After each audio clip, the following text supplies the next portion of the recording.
Alright, so we're going to be working on Inventor, so let's start with 206-6-38. The slide is where we're going to start. It'll be the first one that's due after you finish the 5x5 cube and the AutoCAD basics. So this is what it's going to look like. It's going to be the 2.12 square, so that means this part right here is square, 2.12, and then we're going to extrude that out 3.75 long. The slots are this size right here, and we'll extrude those out and kind of cut those out. It's going to be kind of similar to the way we did in AutoCAD, but we don't have to worry about the AutoCAD gang sign. We don't have to worry about the UCS. It'll kind of follow along with us. So start Inventor. Oops. Alright, we start Inventor and go ahead and click New. First thing we want to do is make sure our project is right. So if you need to go in here, click on Projects, create a new one, or you make sure the one you want that's your name folders is created. That's where it's going to save all of your stuff. And then we'll go back here, and this part was in English. It's not metric. 2.12 is going to be English. And we're going to start with the standard inch IPT. Alright, and we're going to take this rascal all the way to the end and finish it up. So when we start this, we got our coordinate system is here. So let's start with the XY plane, and we're going to do it this way. Let's start with a rectangle. You click a rectangle and drag a rectangle in here. It said it was square, so we're going to say that this, we can use these constraints. Right, we're going to say that that is equal to this one, so those will always be square. See how it makes it square? The other thing we're then going to constrain is we're going to constrain horizontally the midpoint of this line. Once you find it, you'll horizontally constrain that. And then we're going to vertically constrain this one to here. Remember, it's always sketch, constrain, then dimension. That's the order we should do things in. All right, so I just sketched my square. Now I'm constraining it. I'm not going to dimension anything yet because I want to make sure I got it all right. It still says I have one dimension that I needed, but watch what happens. Now I'll put this dimension on here and say that it is 2.12. Makes it big enough there, but it's now fully constrained and it's blue. It's exactly what we're looking for. Right here it says fully constrained. I'm going to finish the sketch. Zoom back a little bit there. You can double click the mouse wheel to zoom the extent. So when I click extrude, we're going to extrude the distance of, you can do it down here too, 3.75, and you can go in either direction, back or forth, both directions if you wanted to, or the opposite there is the asymmetric direction. You might find that you use that somewhere along the line. I'm going to go back that way for now. Doesn't matter, as long as you remember. Alright, so we'll click that. That's okay. So when we click here, you'll see that the original planes cut right through this, and that's where that original plane is right there. Alright, so now we'll go on to this surface right here. We're going to right click and click new sketch on that surface. So see, we didn't have to change any UCS. It does it automatically for us. I'm going to click a rectangle and I'm just going to sketch it in here. I'm going to click a rectangle and I'm going to sketch it in here. Let's see, we should be okay. There. So what I'm going to do is constrain first. And I'm going to say I want this one, use the coincident constraint. I want the midpoint of this line to be coincident with the midpoint of that line, and the same on this one, the midpoint of this line with the midpoint of that line right there. Alright, I'm also going to say that I want these two to be equal to one another.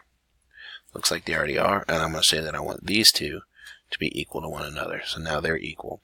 So I've constrained them. Now I'll dimension it. Say this goes this way, 0.38. This one goes this way, 0.5. Fully constrained, both of them, because we only dimensioned one place, but we got them in both places there. When I extrude this, we're going to go ahead and extrude. And this time I have to pick the profile. Notice that it's red, and as soon as I pick one of these, that changes to white, because now it's saying I'm doing something with this. But I'm still have this highlighted.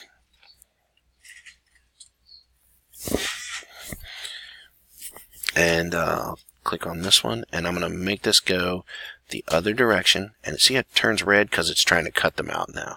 Now I don't want to just do a distance. I want to click on all, so it goes through all of them all the time. Alright, so there's my part. We're done with that. So we'll make sure we save it. It's going to save it in that area there, and it's 206-6-38 if I remember correctly. Let's look here.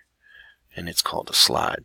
So I tend to like to give it those names so you know the part name in it later on. So it looks like I've already done it once, so we'll just overwrite it. Save it, and it's going to tell me I need to overwrite it. Maybe not.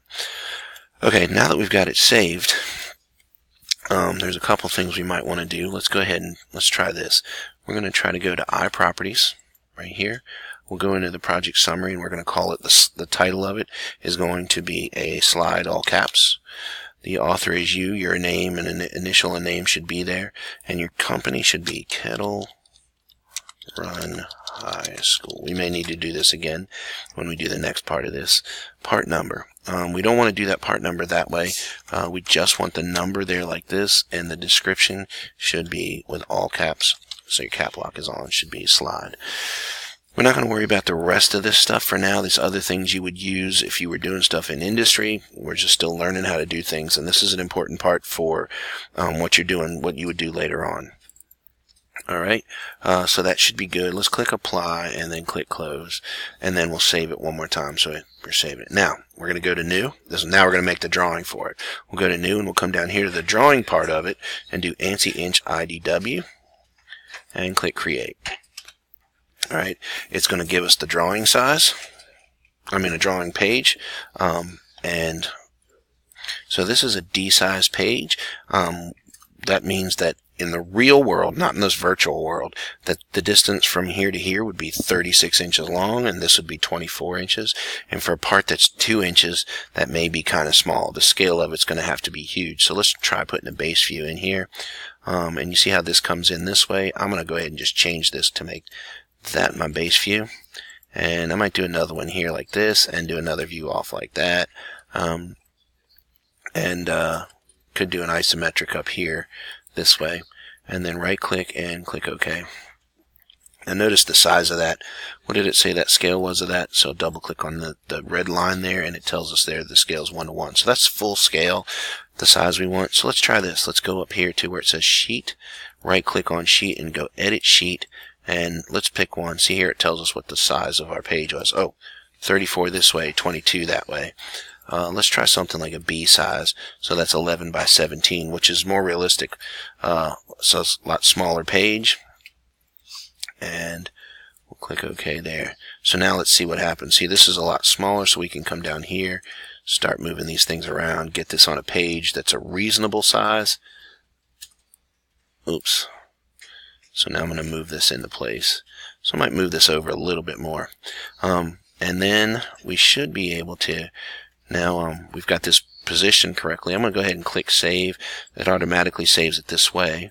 So we're saving that as the IDW file.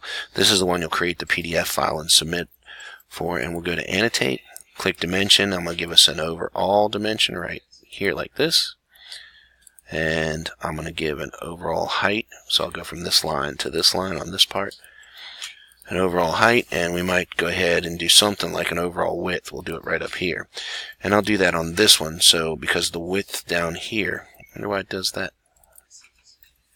It added those features in there, so I don't know why. But I just click on it to highlight it, and that's good. I'll click OK. And then, so I got so the width is also here, but we want to use this area right here to do the dimensions for a dimension from here to here. To put that one in place, and I'll do a dimension that tells us from here down to here is that distance, and then we also want to know how wide that is from there to there. Alright, getting closer to being done. Notice how it puts this in here. That's what we don't want to do right here. And the reason we want to change these things when we go to iProperties is later on when you're making an assembly drawing, these things are important. You want to put your title in, or your title is going to be right here. So that is with all caps. That is the slide. Your company is going to go right here. That'll be Kettle Run High School, or engineering is fine. That's fine with me. And then project, we're going to get the part number. We're going to get the name of the part out of the part number there, and we're going to move that down to here. So that's a slide. This will put the names in the right place of the parts, and it's also going to be able to populate an assembly drawing later on. So click apply and close, and it puts those things in there. So now Where this is different than in AutoCAD, what we want to do is we'll go down here. Well, save it first. So you save it, and then you're going to go to Export.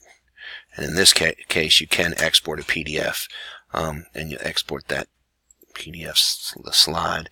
It should go through, generate this whole thing for you to be able to see, and this is what you want to submit right here. All right, so submit that to Blackboard.